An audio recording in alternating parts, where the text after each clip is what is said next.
Princess ডায়নার ছোট্ট একটা কথা ছিল, যার সাথে পরিচিত আমরা কম বেশি সকলেই। সে বলেছিলেন, আমি যাকে ভালোবেসেছিলাম সে ছাড়া গোটা বিশ্ব আমায় ভালোবেসেছিল।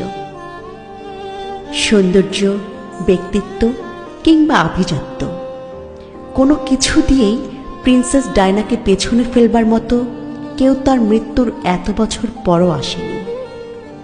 অথচ তার স্বামীও তাকে ঘরে রেখে আসক্ত হয়েছিল পরনারীতে, যার শেষটা হয়েছিল তাদের বিবাহ বিচ্ছেদ দিয়ে।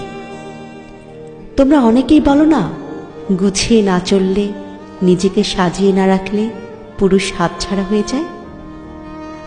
আসলে এটা পুরোপুরি মিথ্যে, বুঝলে?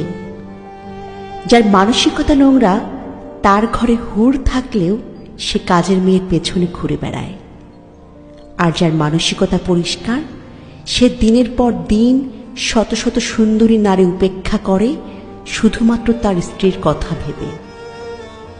বেঈমানদের কোনো কারণ লাগে না বেঈমানি করার জন্য, তাদের আগাগোড়া পুরোটাই নোংরামিতে ভরা। তাদের কাছ থেকে ভালো কিছু আশা করাটাই ভুল।